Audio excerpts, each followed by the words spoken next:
Okay, today's video is about this Dremel tool I just bought. It's the Dremel 3000. I bought it from Home Depot for about $64. With the type of stuff I do and the type of stuff I want to get into, this I think this is probably gonna be really useful.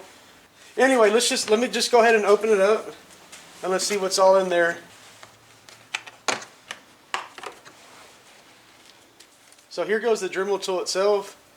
I got this one purposely. It has 10 different speeds.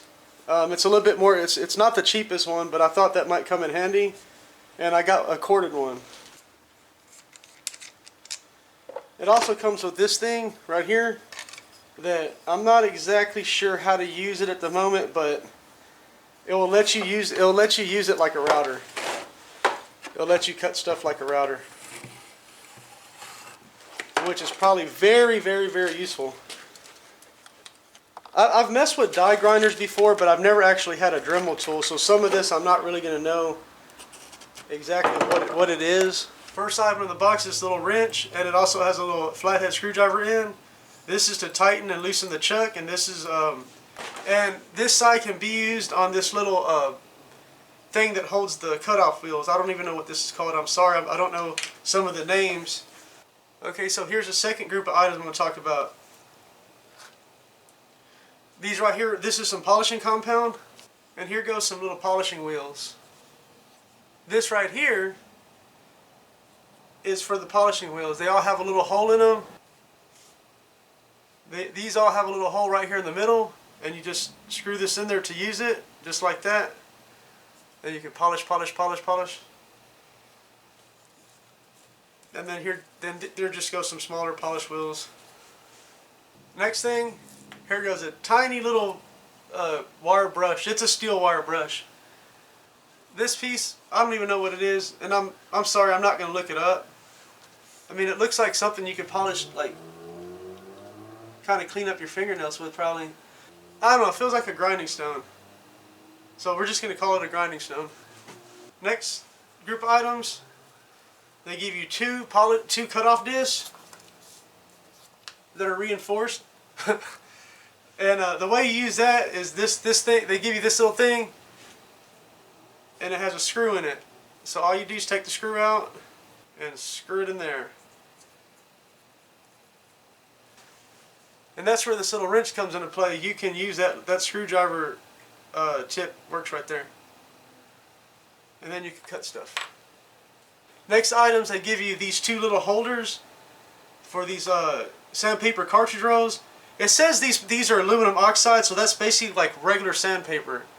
So I don't think this is good for like trying to deburr steel or something, but it does say that you could take off rust, so that kind of puts in a category of just regular like sandpaper.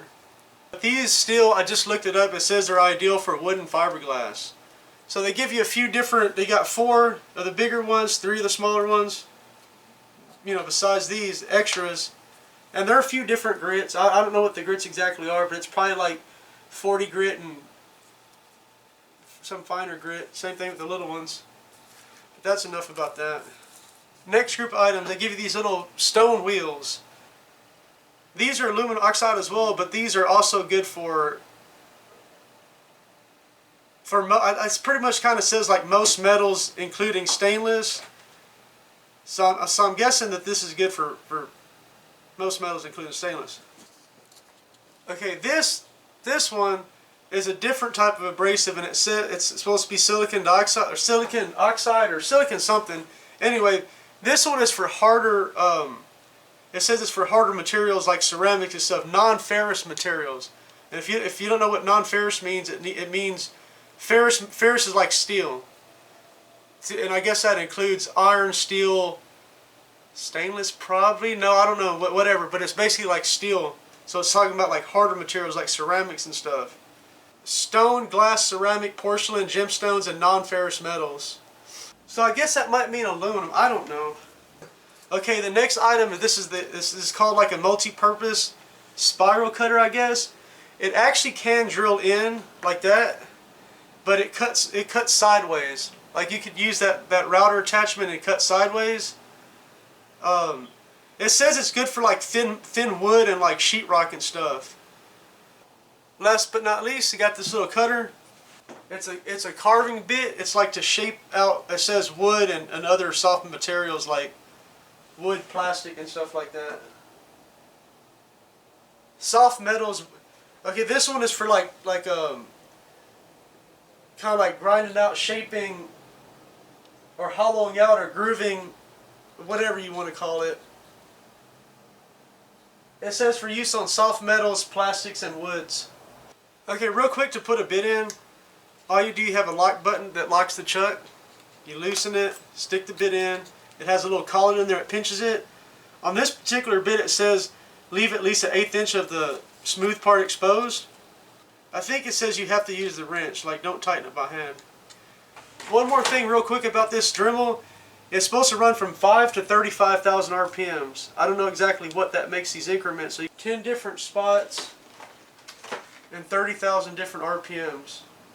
So maybe that's 3,000 RPM increments. I'm guessing, I don't know. But that's it. So now let's go cut some stuff.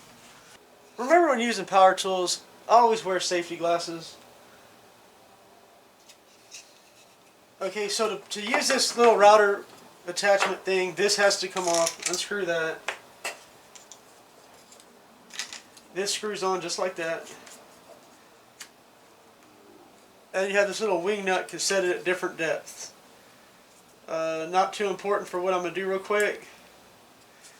This right here is a regular 3/8 piece of sheetrock. It has the busted up end, so I'm just going to cut that end off and try to follow that line and see how good it works.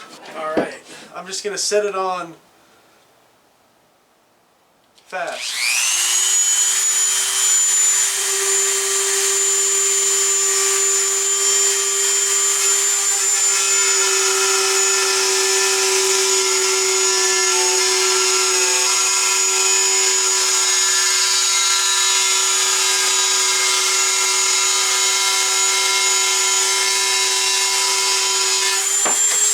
Let's see how good you can plunge cut a circle, because that's supposed to be one of the very useful things.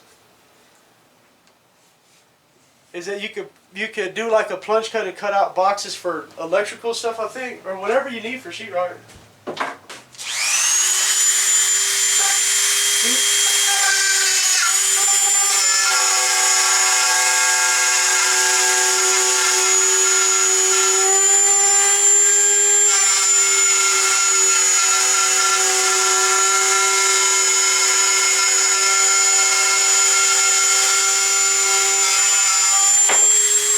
I think that does a pretty good job actually for that.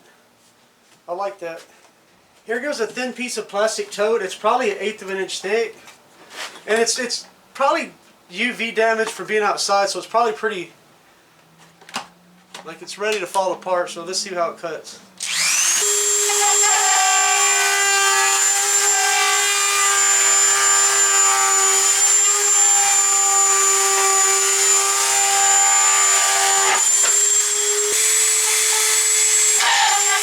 Whoa, don't do that.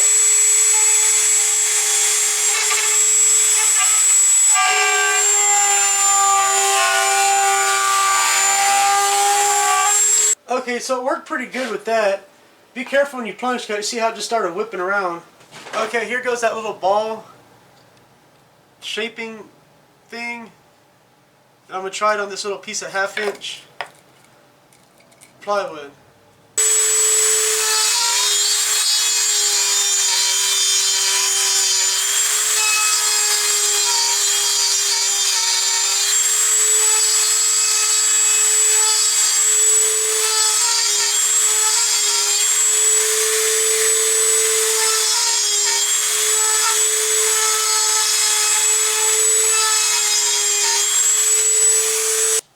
Just to give you an idea of how much material it's moving, I went through the whole board that fast. I put a hole in it just to see how much it was actually digging it. You know, just to show how deep it's going. So you can pretty much carve out however you want.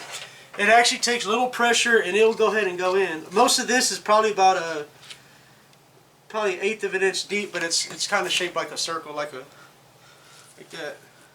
Anyway, as much as I would love to make demonstrations on all the bits in there, that video would just be too long. I just thought this would be some of the more important ones. or for me, I guess that's being selfish. But if anybody wants to see me use any of these on any kind of material, leave it in the comments, and since that would be an easy, quick video, I could probably actually do that pretty quick. Maybe, if it's a reasonable request. You know, I'm not going to do something that's unsafe or you know, something that's just, I don't know. I'll try to demonstrate what, you know, I'll try to make it happen. Anyway, if you enjoyed this, please like and subscribe. The end.